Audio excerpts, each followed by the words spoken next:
নমস্কার, আমি Somnath Sengupta. Beyond borders India ইনসাইটের আজকের আলোচনায় আপনাদের সবাইকে স্বাগত জানাচ্ছি। গত সোমবার অর্থাৎ 27শে এপ্রিল দীর্ঘ অনেক আলোচনার পরে ফাইনালি ইন্ডিয়া আর নিউজিল্যান্ডের মধ্যে এফটিএ অর্থাৎ ফ্রি ট্রেড এগ্রিমেন্ট সেটা সাইন হয়ে গেছে এবং এইটার যে কতগুলো গুরুত্বপূর্ণ দিক আছে সেইটা নিয়ে আলোচনা করব। ভেরি ইন্টারেস্টিং হতে যাচ্ছে, কাজেই সবাইকে অনুরোধ করব যেন কমপ্লিটলি পুরোটা শোনেন। খুব বেশি বড় হবে না, কিন্তু খুব ইন্টারেস্টিং হবে এবং with data and information share করবো অনেক কিছু। যাই হোক, এই ইন্ডিয়া এবং নিউজিল্যান্ডের মধ্যে প্রথম আলাপ আলোচনা এই ফ্রি ট্রেড এগ্রিমেন্টের জন্য বা এফটিএ এর জন্য প্রথম শুরু হয় হচ্ছে ইন দ্য ইয়ার 2007, 2007 সালে। 2007 থেকে নিয়ে কম বেশি 2010 পর্যন্ত, 2009 পর্যন্ত টু বি ভেরি স্পেসিফিক, 2007 থেকে নিয়ে 2009 পর্যন্ত বেশ কয়েকবার আলোচনা হয়, কিন্তু সেই আলোচনার খুব একটা কনস্ট্রাকটিভ কিছু হয়নি, তা দিয়ে খুব একটা অগ্রগতি হয়নি। কিন্তু তারপরে যাই হোক 2010 থেকে নিয়ে 2015-র মধ্যে এই 5 বছরে টোটাল 7বার বসা হয়েছিল। পরবর্তীকালে আরও 2বার বসা হয়, টোটাল 9বার বসা হয়েছিল। এই 2010 থেকে নিয়ে 2015-র মধ্যে মানে ভারতবর্ষ এবং নিউজিল্যান্ডের দুপক্ষের হায়ার অফিসিয়ালস এবং মিনিস্টার লেভেলে টোটাল 9বার বৈঠক হয়েছিল এবং এটা নিয়ে খানিক দূর এগোনোর পরেও তারপরে আর এটা কোনো ফাইনাল শেপ নেয়নি। তার কারণ হচ্ছে সেই সময় দাঁড়িয়ে নিউজিল্যান্ড কতগুলো ওর থট প্রসেসে স্টিক করেছিল। সেটা হচ্ছে যে New Zealand is basically known for world's largest milk producing country. সারা বিশ্বের মধ্যে থেকে সব থেকে বেশি দুধ প্রোডাকশন কোম্পানি বা প্রডিউসিং কোম্পানি হচ্ছে নিউজিল্যান্ড, এবং দুধ উৎপাদনের ফলে দুধের যে সমস্ত বাই প্রোডাক্ট আছে, সেটা চিজ হোক, মাখন হোক, পনির হোক, যেটাই হোক না কেন, এই ধরনের যে সমস্ত দুধের বাই প্রোডাক্ট সেটাও প্লেন্টিতে তৈরি হয় এবং যার ফলে ক্যাডবেরি বা চকলেট, মানে ক্যাডবেরিও বলবো না, চকলেট, তো সেই চকলেটেরও একটা হাব বলা যেতে পারে। তো নিউজিল্যান্ডের বিভিন্ন, এছাড়াও ফলের একটা বিরাট বড় মার্কেট, বিভিন্ন ধরনের ফল আছে, ট্যুরিজমের আছে। তো যার ফলে নিউজিল্যান্ড সেই সময় খুব বদ্ধপরিকর ছিল যে ভারতবর্ষে তাদের দুধ এবং দুগ্ধজাত প্রোডাক্টের সমস্ত বাজারকে খুলে দিতে হবে, মানে কমপ্লিটলি ওপেন করে দিতে হবে, সেক্ষেত্রে কোনো রেস্ট্রিকশনস থাকলে চলবে না। এবং যার ফলে ইন্ডিয়া সেই সময় দাঁড়িয়ে এটাতে রাজি হয়নি। তার কারণ হচ্ছে ভারতবর্ষে কম বেশি 45 কোটি মানুষ দুধ এবং দুধের যে সমস্ত বাই প্রোডাক্ট আছে তার বিক্রির উপর তাদের জীবিকা নির্বাহ করে।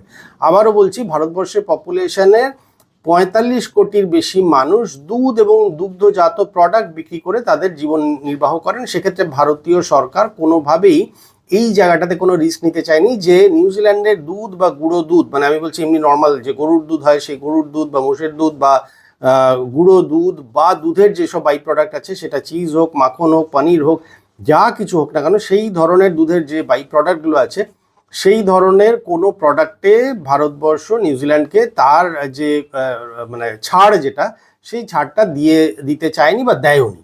ফাইনালি 2015-র পর থেকে নিয়ে ধরুন 2025-এর মার্চ মাস পর্যন্ত এই বিষয়ে আর পরে কোনো অগ্রগতি বা কোনো আলোচনা কিছুই হয়নি। দুই দেশ থেকে কমপ্লিটলি সাইলেন্ট হয়ে যাওয়া হয়।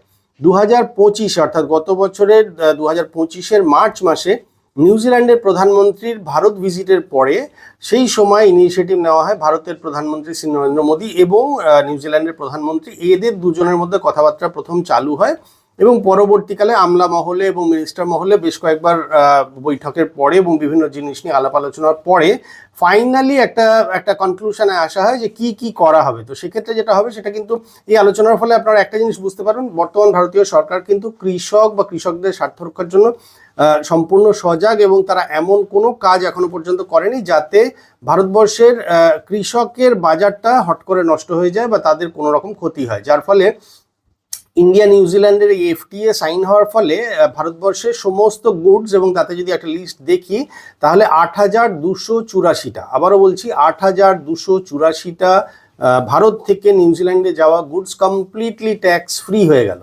আবারও বলছি 8,284, মানে প্রায় 8,300টা মতন প্রোডাক্ট, ভারতীয় প্রোডাক্ট, যেটা নিউজিল্যান্ডে যায় বা যাচ্ছে বা যাবেও আগামী দিনে, সেটা কমপ্লিটলি ট্যাক্স ফ্রি হয়ে গেল। এটা হলো ভারতবর্ষ থেকে বেনিফিট হলো। আরেকটা জিনিস যেটা হলো সেটা হচ্ছে বর্তমানে ভারতবর্ষ এবং নিউজিল্যান্ডের মধ্যে $2.4 বিলিয়ন বৈদেশিক মুদ্রায় বাণিজ্য হয়।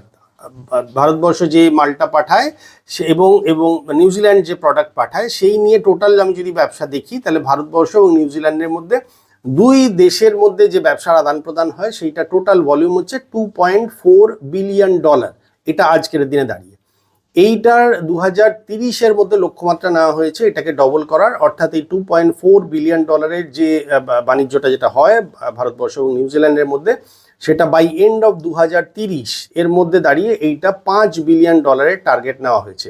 এছাড়া আরেকটা খুব ভালো খবর আছে সেটা হচ্ছে যে আগামী 15 বছরে, আবারও বলছি আগামী 15 বছরে নিউজিল্যান্ড ভারতবর্ষে $20 বিলিয়ন বিনিয়োগ করবে বিভিন্ন রকম ভারতবর্ষে ইনফ্রাস্ট্রাকচার ডেভেলপমেন্টের জন্য। সেটাতেও আসছি, $20 বিলিয়ন মানে কম বেশি ধরে রাখুন 1,80-1,90,000 কোটি টাকার মতন। $20 বিলিয়ন মানে কম বেশি আজকের দিনে 94 টাকার আশেপাশের যদি আমি রেট ধরি, তার মানে 1,80 থেকে 1,90,000 কোটি টাকার মধ্যে গিয়ে কোথাও একটা দাঁড়াবে এই $20 বিলিয়ন ভ্যালু। সেটা আগামী 15 বছরে নিউজিল্যান্ড এই $20 বিলিয়ন বা 1,80-1,90,000 কোটি টাকার মতন তার ফান্ড বা তার ইনভেস্টমেন্ট ভারতবর্ষে করবে। এবং এই টাকাগুলো মেইনলি ওরা যে ইনভেস্টমেন্ট করবে সেটা হচ্ছে ওভারঅল ইন্ডিয়াতে বিভিন্ন ধরনের infrastructure, renewable energy, food processing, কৃষিজ দ্রব্যের উপরে, ফলের এবং কৃষিজ প্রোডাক্টের কোল্ড স্টোরেজ চেইন, এইগুলোতে নিউজিল্যান্ড খুব ফেমাস। তাহলে এইগুলোতে ওরা ইনভেস্টমেন্ট করবে এবং এগুলো সরাসরি ভারতের জিডিপি বৃদ্ধিতে সাহায্য করবে। তো এইটা হচ্ছে খুব ইম্পর্টেন্ট পয়েন্ট, যে প্রথম কথা হচ্ছে 8,284টা প্রোডাক্টে ভারতবর্ষের ক্ষেত্রে কমপ্লিটলি জিরো ট্যাক্স হয়ে গেল। তার মানে ধরুন ভারতের কোনো একটা চামড়া বা ইভেন টেক্সটাইলের কোনো একটা প্রোডাক্ট, একটা শার্ট বা কিছু একটা যখন নিউজিল্যান্ডে যেত, আগে ধরা যাক 5 থেকে 10%-এর মধ্যে বিভিন্ন প্রোডাক্ট অনুযায়ী স্ল্যাবের আন্ডারে ট্যাক্স হতো। সেই যে 5 বা 8 বা 7% বা 10%-এর যে ট্যাক্স যেটা হতো, সেটা কিন্তু কমপ্লিটলি জিরো হয়ে গেল। এর ফলে যেটা হলো, সেটা নিউজিল্যান্ডের মার্কেটে কিন্তু ইন্ডিয়ান প্রোডাক্টটা অন্যান্য অনেক দেশের থেকে কম্পারেটিভলি চিপার বা ইকোনমিক্যাল বা কম্পিটিটিভ প্রাইসে অ্যাভেলেবেল হলো। যার ফলে কিন্তু ভারতবর্ষের বিভিন্ন বিনিয়োগকারী কোম্পানিগুলো বা বিভিন্ন ব্যবসা যে সমস্ত কোম্পানি নিউজিল্যান্ডের সঙ্গে করে, তাদের ক্ষেত্রে কিন্তু অনেক বেশি অ্যাডভান্টেজ হলো এবং তারা কিন্তু তাদের মাল বিক্রির বা তাদের প্রোডাক্ট বিক্রির স্কোপটা কিন্তু বেড়ে গেল। একটা হলো সেইটা। আবার যেটা বললাম যে আমাদের ভারতবর্ষে কৃষির ক্ষেত্রে নিউজিল্যান্ডের পনির বা মাখন বা দুধের কোনো প্রোডাক্টে কিন্তু ছাড় দেওয়া হয়নি এবং সেগুলো কিন্তু কমপ্লিটলি আন্ডার রেস্ট্রিকশনসই রয়েছে। যার ফলে আমাদের ভারতবর্ষে কৃষকদের কিন্তু এই ধরনের কোনো প্রোডাক্ট নিয়ে কোনো চ্যালেঞ্জ বা কম্পিটিশন কিন্তু ফেস করতে হবে না। তো এইটার ফলে ভারতবর্ষের ক্ষেত্রে কিন্তু অনেক মানে আমার ধারণা কয়েকশো কোটি টাকার মতন কিন্তু এই ট্যাক্স, কারণ $2.4 বিলিয়ন যদি ব্যবসা হয় এবং সেক্ষেত্রে যদি একটা 5 থেকে 10%-এর স্ল্যাবের মধ্যে যে কোনো অ্যামাউন্ট যদি আমি ধরি, তাহলে এটা কয়েকশো কোটি টাকার মতন কিন্তু ভারতবর্ষের ক্ষেত্রে বৈদেশিক বাণিজ্য বা বৈদেশিক মুদ্রাতে স্পেসিফিক্যালি সেভ হয়ে গেল। এছাড়া আর একটা যেটা হলো, সেটা হচ্ছে নিউজিল্যান্ডের যে কোনো ধরনের জল সম্পদের যে প্রপার ইউটিলাইজেশন, তার যে ইনফ্রাস্ট্রাকচার, সেইটাতে নিউজিল্যান্ড কিন্তু পৃথিবীতে খুব বিখ্যাত বা অন্যতম ইম্পর্ট্যান্ট একটা দেশ। যার ফলে গঙ্গার সঙ্গে গঙ্গার জল এবং সেই জলের যে চুক্তিতে মানে সেই জলের যে প্রপার ইউটিলাইজেশন এবং সেগুলোকে চাষের জন্য যেভাবে ব্যবস্থা করা, তার জন্য যে হায়ার টেকনোলজি যেগুলো আজকের দিনে পৃথিবীতে ইউজ হচ্ছে, সেই ক্ষেত্রে কিন্তু নিউজিল্যান্ড তার টেকনিক্যাল অ্যাডভাইস বা টেকনিক্যাল সাজেশন বা টেকনিক্যাল ইকুইপমেন্টস দিয়ে স্পেশালি ইন্ডিয়াকে সাহায্য করবে। যার ফলে নিউজিল্যান্ডের যে উন্নত জলসেচ প্রযুক্তি, সেইটা কিন্তু এখন ভারতবর্ষের কৃষিক্ষেত্রে অ্যাপ্লিকেবল হবে এবং যার ফলে যেটা দেখা যাচ্ছে সেটা হচ্ছে ভারতবর্ষের যে সমস্ত ড্রাই এরিয়া যেগুলো আছে, যেগুলোতে জলের অভাবের জন্য ঠিকঠাক মতন কৃষি কাজ করা যেত না, সেখানে কিন্তু সেখানকার চাষি ভাইরা কিন্তু এই টেকনোলজির ফলে অনেকটা উপকৃত হবে এবং তাদের কিন্তু চাষাবাদের ক্ষেত্রে বেনিফিট পাবে এবং ওভারঅল সেটা ইন্ডিয়ার ইকোনমির জন্য কিন্তু পজিটিভ একটা রিফ্লেকশন দেবে। এছাড়া আরেকটা যেটা চুক্তিতে পয়েন্ট এসছে, সেটা হচ্ছে কার্বন ক্রেডিট শেয়ারিং। এই কার্বন ক্রেডিট শেয়ারিংয়ে ভারতবর্ষ যেহেতু সোলার প্যানেলের ব্যবসাতে বা সোলার প্যানেলের ইকুইপমেন্টসে ম্যানুফ্যাকচারিংও খুব বিখ্যাত মানে সারা ওয়ার্ল্ড জুড়ে, যার ফলে ভারতবর্ষ থেকে নিউজিল্যান্ডে বিভিন্ন ধরনের সোলার টেকনোলজি এবং সোলার প্যানেল যেগুলো অনেক বেশি ইকোনমিক বা কম্পিটিটিভ প্রাইসে সারা বিশ্বে অ্যাভেলেবেল, সেইগুলো আরও কিছু বেনিফিশিয়াল বা অ্যাট্রাকটিভ করে নিউজিল্যান্ডে পাঠানো হবে এবং নিউজিল্যান্ডের সঙ্গে সোলার প্যানেলের বিক্রির আরও নতুন কিছু এভিনিউজ খুলছে এবং তার বিনিময়ে নিউজিল্যান্ড তার যে কার্বন রেস্ট্রিকশনস বা কার্বন নির্গমন, যে কোনো কাজে যে কার্বন নির্গমন হয়, সেই কার্বন নির্গমন করার জন্য যে অত্যাধুনিক টেকনোলজি, সেই টেকনোলজি দিয়ে ইন্ডিয়াকে সাহায্য করবে। যার ফলে ওয়ার্ল্ড ওয়াইড যে কোনো কার্বন দূষণের ক্ষেত্রে ইন্ডিয়া কিন্তু বেশি ক্রেডিট পাবে, তার ফলে ইন্ডিয়া স্কোরিং বা পয়েন্টস বেটার হবে, যেটা কিন্তু ভারতবর্ষের বাণিজ্যের ক্ষেত্রে সুবিধা হবে। এছাড়া নিউজিল্যান্ডের মাওরি বলে একটি জনজাতি আছে, এবং ভারতের যে সমস্ত জনজাতিদের দ্বারা তৈরি যে হস্তশিল্প, নিউজিল্যান্ডের মাওরি জনজাতি এবং ভারতবর্ষের জনজাতিদের দ্বারা তৈরি যে হস্তশিল্প, সেই হস্তশিল্প এছাড়া ভারতবর্ষের যে ঐতিহ্যবাহী ওষুধ, যেটা ওভারঅল এক ছাতার তলায় যেটাকে আয়ুষ বলা হয়, আয়ুষ মানে AYUSH, এর পুরো ফর্ম যদি বলি তাহলে A stands for Ayurveda, Y stands for yoga and naturopathy, U stands for Unani, আর S স্ট্যান্ডস ফর সিদ্ধা, এবং H স্ট্যান্ডস ফর হোমিওপ্যাথি। ও এই আয়ুষের আন্ডারে, এই একই ছাতার আন্ডারে এই যে আয়ুর্বেদিক, যোগা অ্যান্ড ন্যাচুরোপ্যাথি, ইউনানি, সিদ্ধা এবং হোমিওপ্যাথি, এর যেই ঐতিহ্যবাহী ভারতের যে সমস্ত ওষুধপত্র, তার যে মেধাসত্ব বা ইন্টালেকচুয়াল প্রপার্টি, সেইটাকে ইনট্যাক্ট রাখার জন্য এবং সেটা নিয়ে কমার্শিয়াল প্রসেসে আরও কীরকমভাবে এগিয়ে বেনিফিশিয়াল মানে কমার্শিয়াল বেনিফিট পাওয়া যায়, সেইটা নিয়ে দুই দেশ যৌথভাবে এর একটা প্ল্যানিং করে সেই মতন তারা কিন্তু অগ্রসর হবে। এটাও কিন্তু এগ্রিমেন্টে সাইন হয়েছে, যেটা এই ধরনের FTAর আন্ডারে জেনারেলি কোনো বিশ্বের কোনো ক্ষেত্রে দেখা যায় না। ফলে এই জনজাতিদের প্রোটেকশন এবং জনজাতিদের দ্বারা তৈরি যে সমস্ত প্রোডাক্টস আছে, লাইক এই হস্তশিল্প বা অন্যান্য জিনিস, এছাড়াও ভারতবর্ষের যে আদি বা প্রাচীন যে আয়ুষের আন্ডারে যে চিকিৎসার যে মেধাসত্ব, সেইটাকে বাণিজ্যিক আকারে এইটাকে আরও অ্যাগ্রাভেট করা বা এইটার আরও মিনিংফুল এভিনিউজ তৈরি করে কিভাবে বাণিজ্য এর দ্বারা মানে বৈদেশিক মুদ্রা অর্জন করা যায়, সেটা নিয়ে চিন্তাভাবনা রয়েছে, এবং সেটা নিয়ে কোনো একটা কনস্ট্রাকটিভ আলোচনার মাধ্যমে কোনো এভিনিউজ তৈরি হবে, এটাও আলোচনাতে এসছে।